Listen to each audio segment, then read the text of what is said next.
At his inauguration as President of the United States in January 1961, John F. Kennedy said, "So let us begin anew, remembering on both sides that civility is not a sign of weakness, and sincerity is always subject to proof."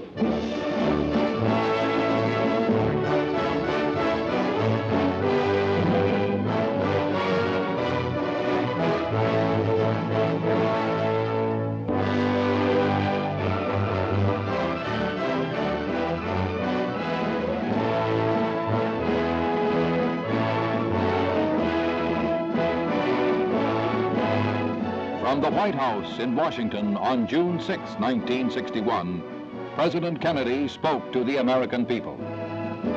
Good evening, my fellow citizens. I returned this morning from a week-long trip to Europe, and I want to report to you on that trip in full. It was, in every sense, an unforgettable experience.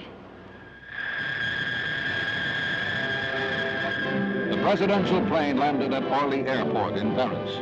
President Charles de Gaulle greeted the American chief executive.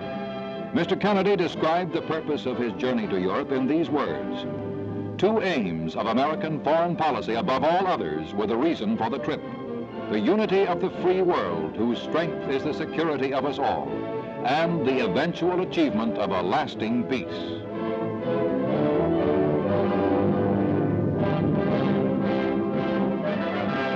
President Kennedy described the conversations he held with the French leader during his three-day stay in Paris. My talks with General de Gaulle were profoundly encouraging to me.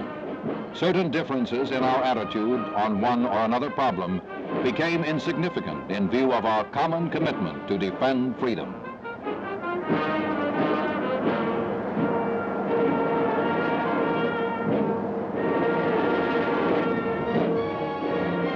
Madame de Gaulle, Mrs. Kennedy, French government leaders, and heads of diplomatic missions gathered in the reception room of the airport. The U.S. ambassador to France, James Gavin, introduced the members of the welcoming party to the American president.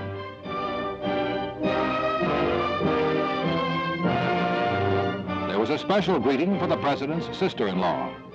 Mr. Kennedy was officially welcomed to France by President de Gaulle. Monsieur le Président, à votre arrivée sur cette terre française. Mr. President, upon your arrival on French land, which never saw Americans but as friends and allies, it is with great joy that I address to you and to the United States the most cordial greetings of France. Très cordial salut de la France. President Kennedy replied, I want to express on behalf of my wife and myself our most generous appreciation of your welcome today. I come from America, the daughter of Europe, to France, which is America's oldest friend.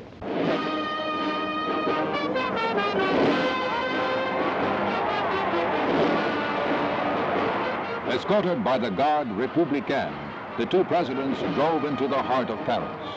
It was a ceremonial prelude to hours of earnest consultation between the two leaders. Mr. Kennedy described the nature of these talks. I found General de Gaulle far more interested in our frankly stating our position, whether or not it was his own, than in appearing to agree with him when we do not.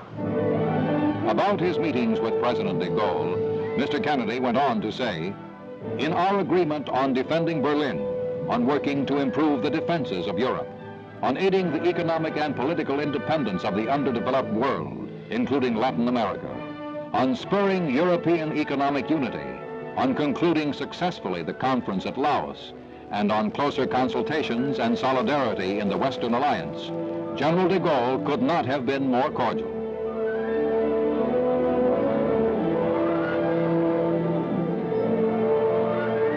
The world press noted the cordiality of the meetings between the first families of France and the United States.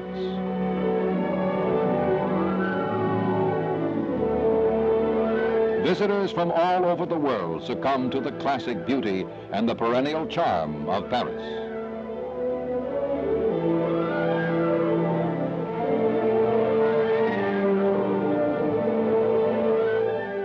Saluted by the historic Garde Républicaine, Mr. Kennedy, with Secretary of State Dean Rusk, went to the Palais de Chaillot, escorted by Robert Saint-Jean, president of the Diplomatic Press Association. Mr. Kennedy came to address a luncheon of 400 newsmen.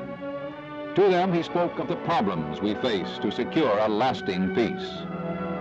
We must, in short, be constantly strengthening all of our forces of all kinds, at all levels, deterring war and keeping the peace by making certain that those who would oppose us know that we are determined to resist aggression, whatever its force, and whatever kind of force is needed to resist it.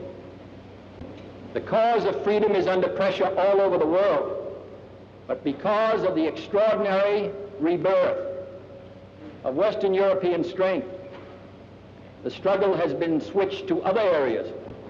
The time has now come for us to associate more closely together than ever in the past in a massive and concerted attack on poverty, injustice, and oppression which overshadow so much of the globe. In the stately rooms of the Quai d'Orsay, adorned with tapestries that are among the artistic treasures of France, President Kennedy, with Ambassador Gavin at his side, was host at a diplomatic reception. Many guests were from nations that have become independent in recent years. Stressing our obligations to one another in the fight for freedom and economic progress, Mr. Kennedy said in one of his speeches in Paris, "We are not spectators today. We are all contributing. We are all involved. Wherever it is our responsibility to make a maximum contribution."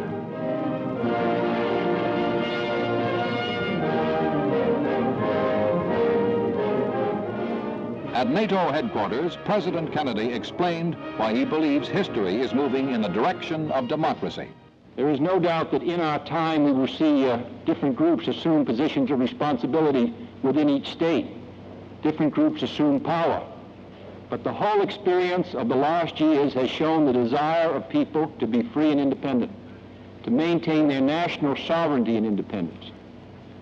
And I believe that when our times come to be recorded, this will be noted as the outstanding fact. This serves us because that is our ambition. Even the experience of those countries behind the Iron Curtain in their own relations show a strong desire to be free and independent. Paris in the spring of 1961, at the time of President Kennedy's visit, was as beautiful as ever.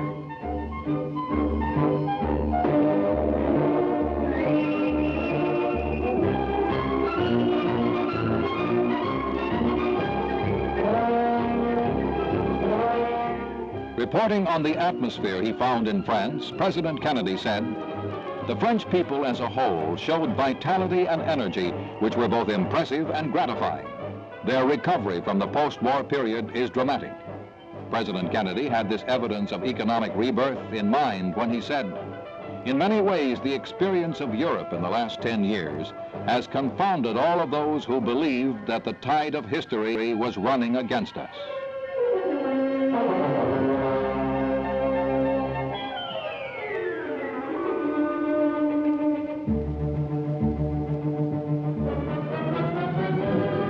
The city of Paris lived up to its reputation for tradition and pageantry in its civic reception for the American visitors.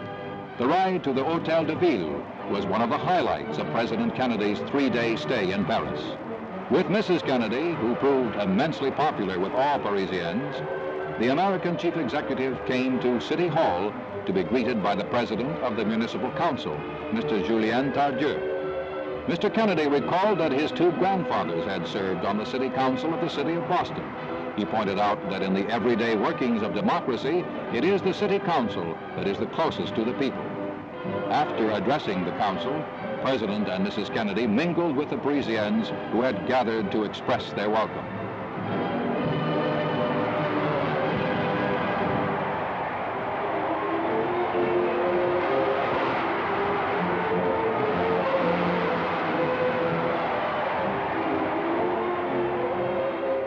Speaking of the people of Paris, in his report to the American nation, President Kennedy said, "They were heartwarming in their hospitality.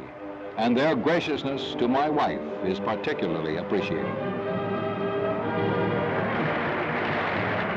While her husband conferred with President de Gaulle, Mrs. Kennedy, escorted by Madame de Gaulle, visited a child care center and some of the historic landmarks and art museums of Paris.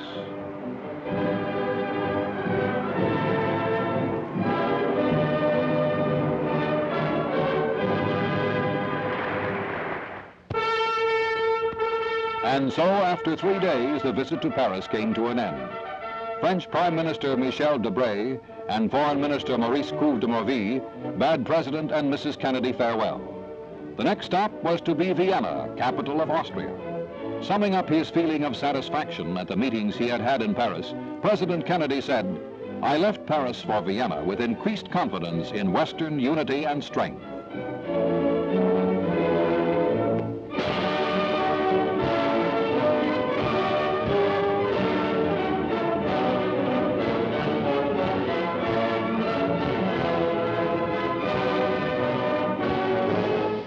The site of Vienna in the spring of 1961 is that of an historic city fully recovered from the ravages of World War II. The capital of Austria, whose independence and neutrality was guaranteed by the great powers in the Austrian State Treaty of 1955. Now, in the spring of 1961, Vienna offered its hospitality for a personal meeting between two world leaders against a background of historic landmarks.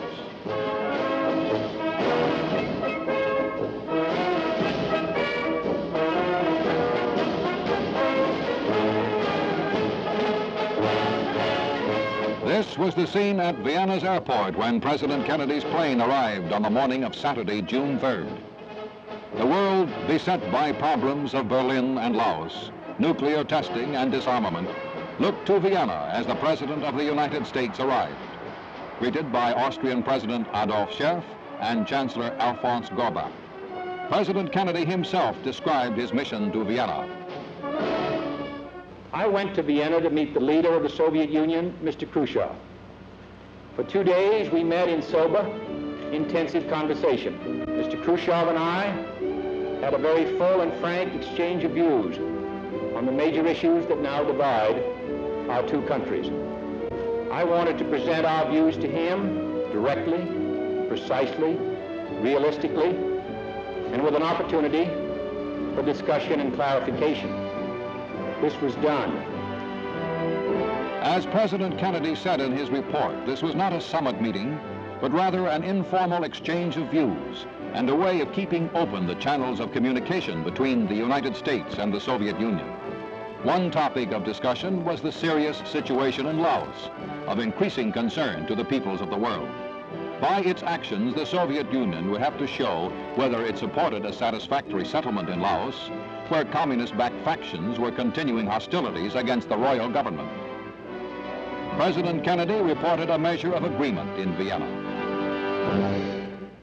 Both sides endorsed the concept of a neutral and independent Laos, much in the manner of Burma or Cambodia.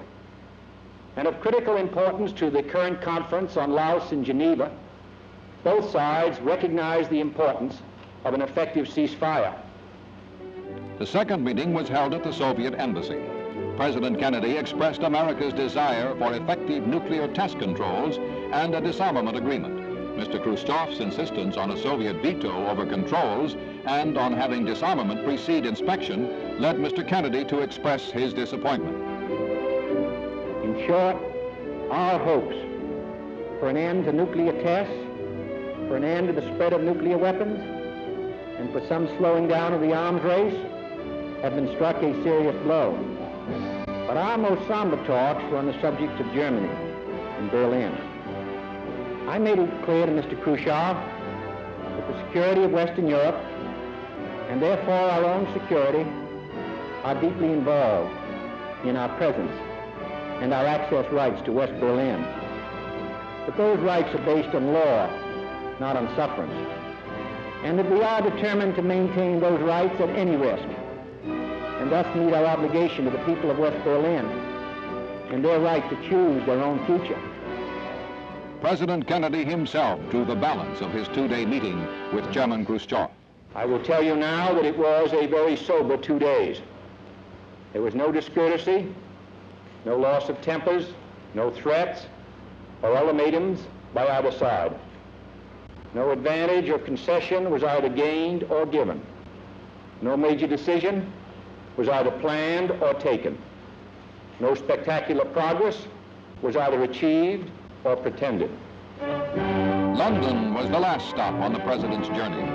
Here, Mr. Kennedy recalled that from England, where the Mother of Parliaments stands as a vital symbol of representative government, had come many of America's most cherished traditions.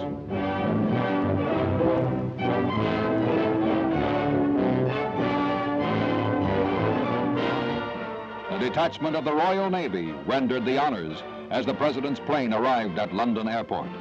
President Kennedy had come to consult with Britain's Prime Minister Macmillan on the result of his talks with Chairman Khrushchev, while U.S. Secretary of State Rusk went to confer with President de Gaulle and other Allied leaders.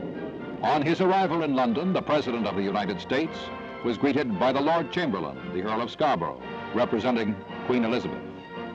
After shaking hands with Prime Minister Macmillan, Mr. Kennedy expressed his pleasure at being in London. I'm especially glad that, Prime Minister, to have an opportunity to counsel with you. And I must say that I consider it to be a fitting climax to a journey which has taken us from Washington to Paris, to Vienna, and to London.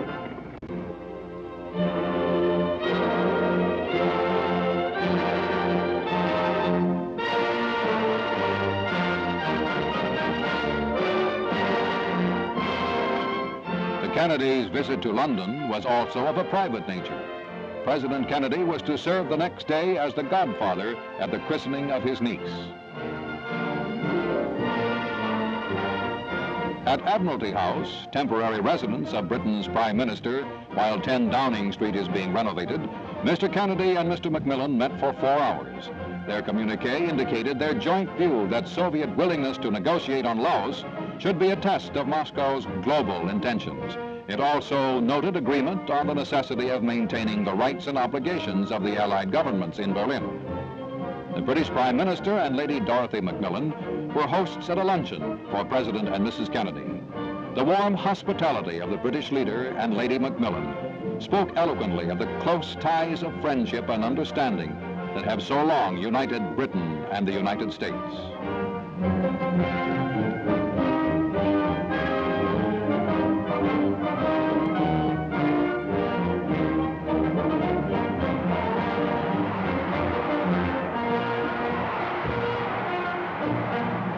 The continuity of British history is seen in London as the Guard changes at Buckingham Palace, part of the ritual and colorful pageantry that surrounds a royal family secure in the affections of the British people, an ever-fascinating sight for all visitors to London.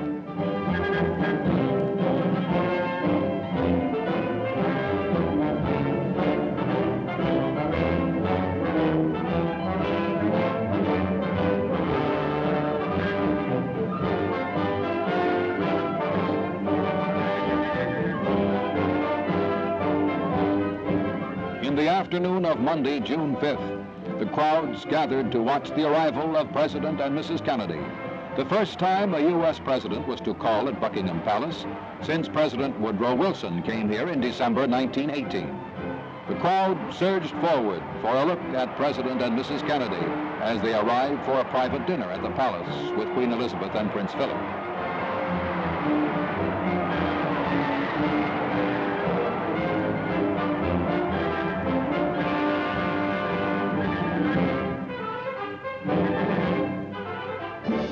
Later that evening, still in the formal clothes he wore for the dinner at Buckingham Palace, Prime Minister Macmillan accompanied President Kennedy to the airport. U.S. Ambassador to London, David Bruce, was the last to shake hands with the President, who was now on his way back to Washington. For Mr. Kennedy, it had been a long journey.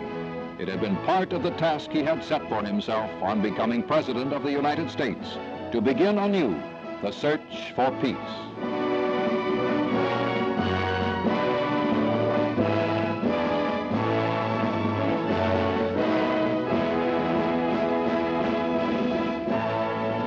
The presidential plane left London at midnight. The next day, from the White House, President Kennedy summed up the significance of his Vienna talks with Chairman Khrushchev. The somber mood that they conveyed was not cause for elation or relaxation, nor was it cause for undue pessimism or fear. It simply demonstrated how much work we in the free world have to do, and how long and hard a struggle must be our fate as Americans in this generation as the chief defenders of the cause of liberty.